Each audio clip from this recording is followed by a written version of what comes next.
Hi everyone. So my slide today is based on a Medium post by Brian Armstrong. So just about everything in the slides here, full credit to Brian Armstrong, the CEO of Coinbase.com, one of the very first Bitcoin startups. And we'll start off by getting right to the point, right? Words from Brian Armstrong, and I agree completely. Digital currency may be the most effective way the world has ever seen to increase economic freedom. If this happens, the implications are profound. It could lift many countries out of poverty, improve the lives of billions of people, and accelerate the pace of innovation in the world. And in the last panel, and a lot of the speakers today, we've already heard people talking about permissionless ledgers and permissionless this and distributed that, but we need to keep our eye on the ball. Why is a permissionless ledger cool? Why is it interesting? It's because it brings more economic freedom to the world. So let's talk about what that is, right? What is economic freedom? Economic freedom is a measure of how easy it is for members of a society to participate in an economy. It has a number of factors such as how easy it is to start a business, whether property rights are enforced, free trade with people in other nations, regulation of labor and business, and the stability of the currency.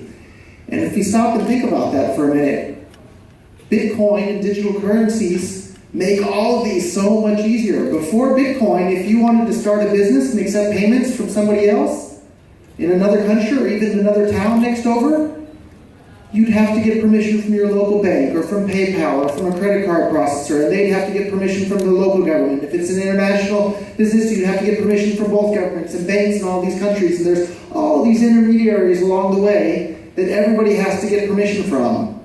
But Bitcoin allows permissionless commerce and permissionless innovation, and that's a big giant step towards economic freedom. And with Bitcoin, the math is what controls who owns which Bitcoins. The property rights are enforced by mathematics, right? One of the fundamental laws of the universe, right? We don't have to depend on a bunch of old men in suits working in some building with a flag out in front to enforce our property rights. With Bitcoin, it's built right into the protocol, and you don't have to trust anyone at all other than the laws of mathematics.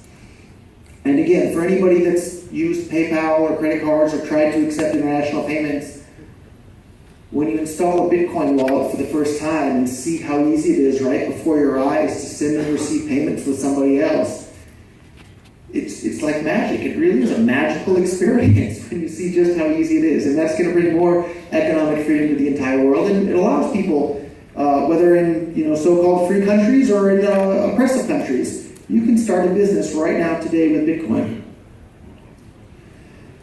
Why is that important, right? Here, let's look at some of the economic freedom rankings of different countries around the world. So we have on the more economic free countries, we have Hong Kong, Singapore, New Zealand, Switzerland, Australia, Canada, Chile, Ireland, Estonia, UK, and US.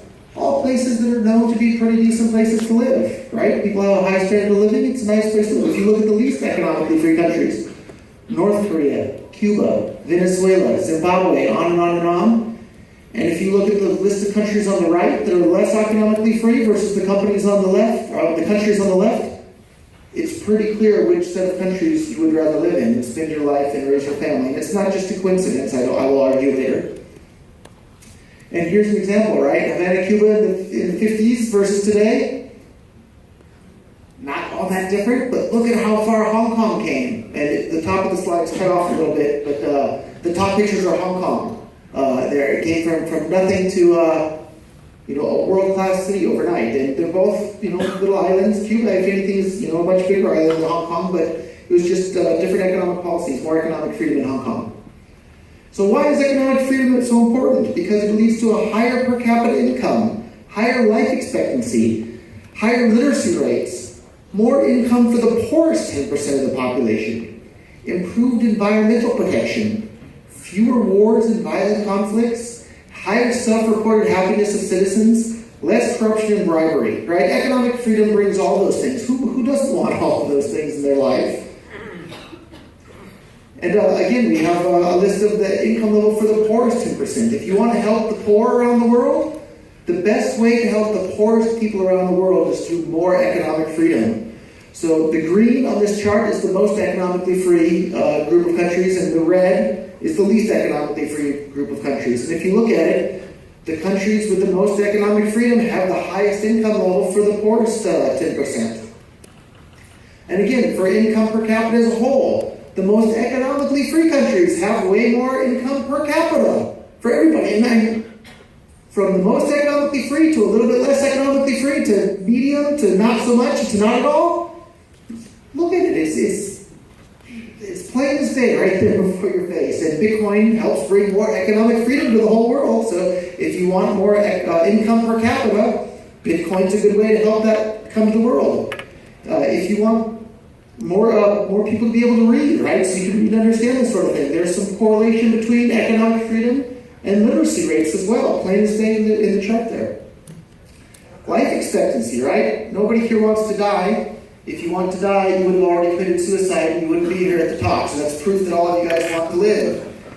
If you want to live longer, you're likely to have a longer lifespan in an economically free country than an economically unfree country. And once again, the correlation here is plain as day.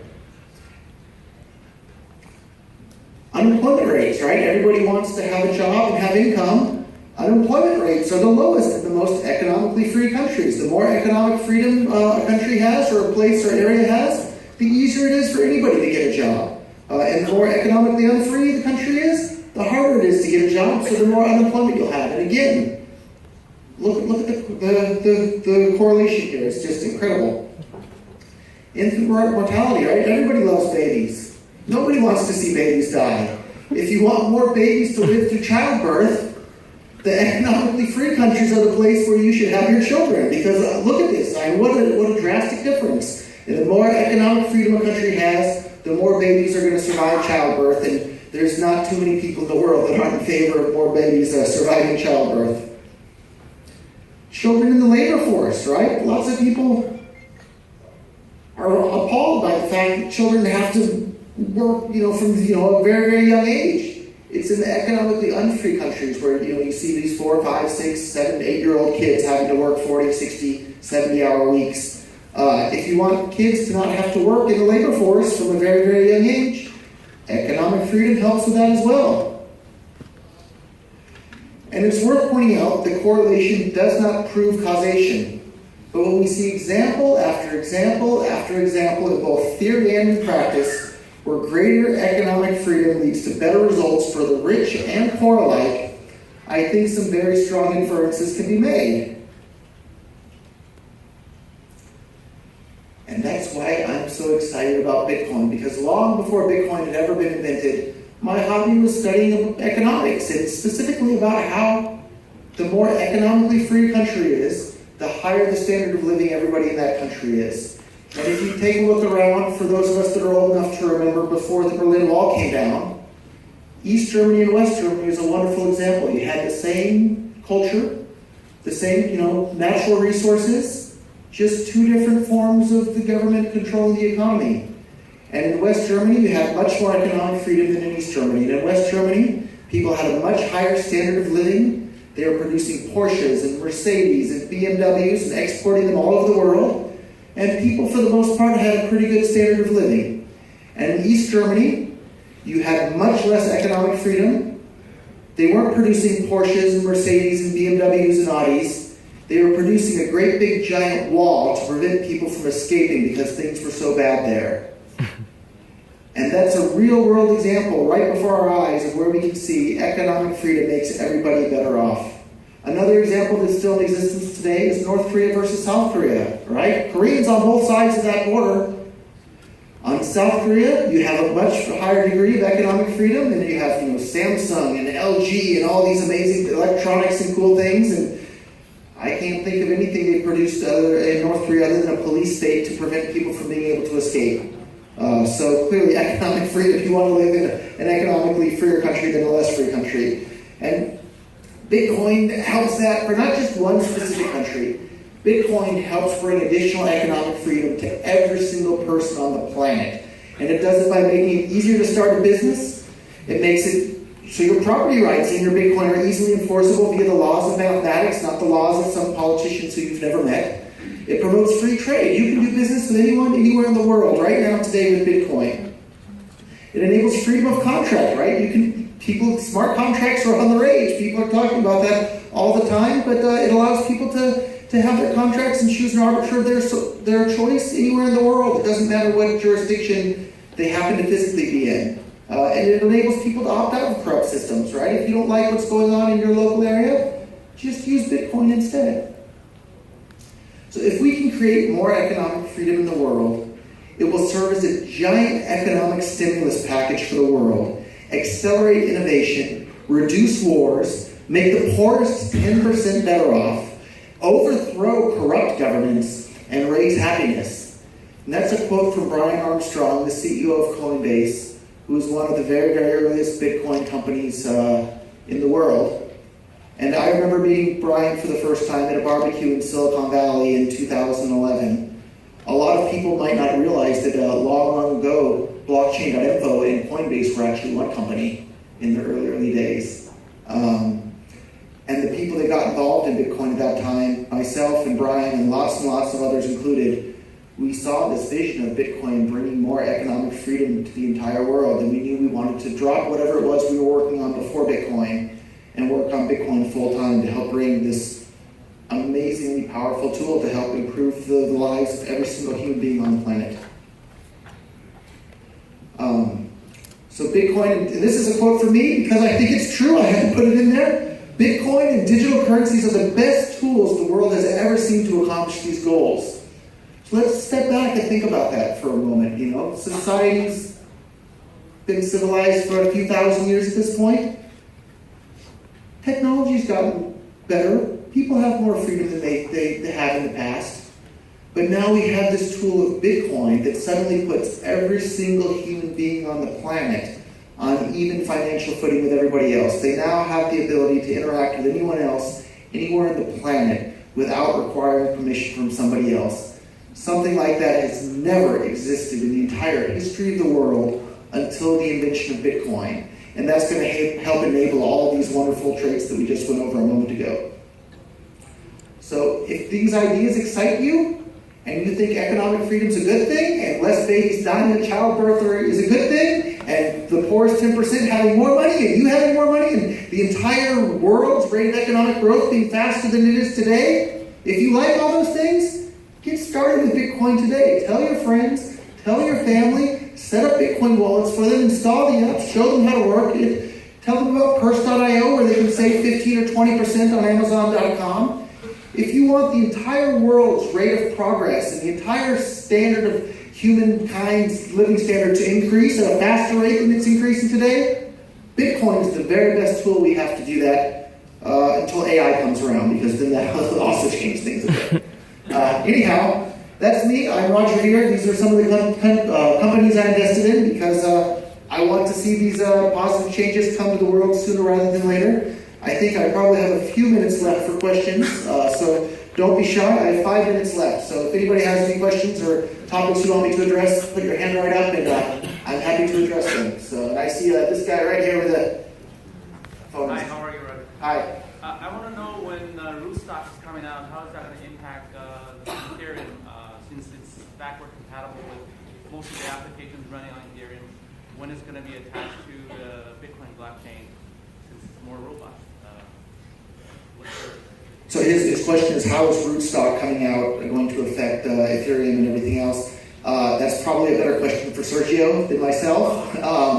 Although, at this point, one thing that I think a lot of people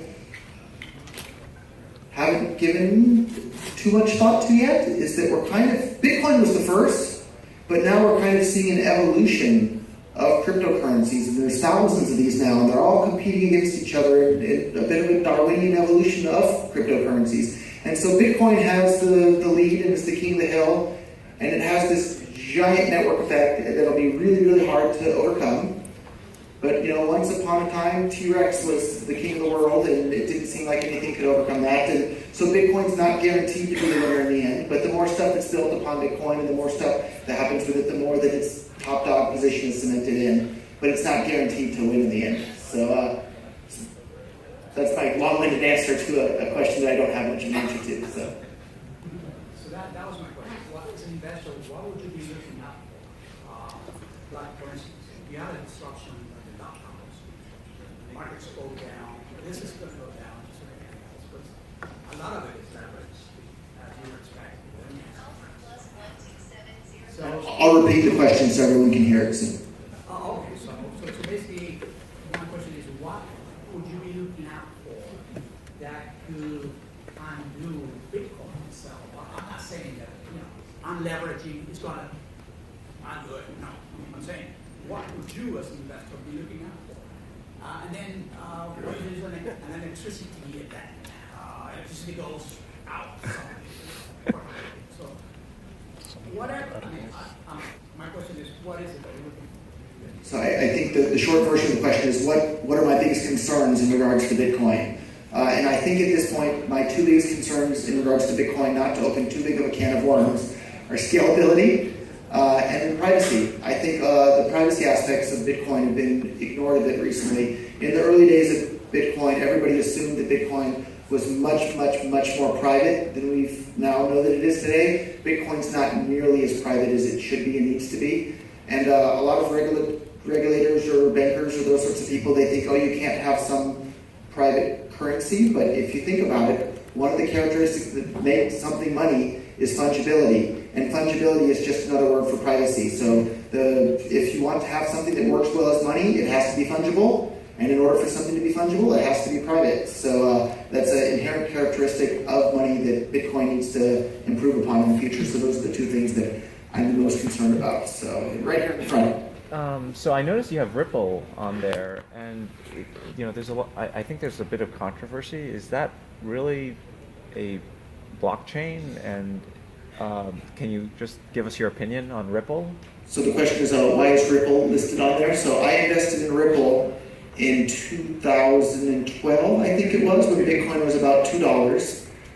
And at that point, we didn't even know what Ripple was going to be. I put up the initial seed money, basically, to start Ripple. And the initial idea at the time was that it would be just like Bitcoin, but without the same proof of work system. It would have a different consensus mechanism. And then lately, it's transitioned to something for banks, and I'm not even really too sure about what they're up to at the moment, to be honest, because I've been focusing all my time on Bitcoin, and I haven't updated the final page of my slide for several years either, so that's why it's still listed there. But more power to Ripple. The more things we're trying around the world, the more likely we're going to have new and cool things that everybody gets to use. And I apologize, I think that's the end of my time, but I'm here until Friday, actually. The conference isn't happening on Friday or Thursday, but I'm here all day today, all day tomorrow. Feel free to pull me aside. I'm happy to talk to any and all of you. Thank you all so much for getting involved. Tell your friends, tell your family, tell everyone you know about Bitcoin. Thank you.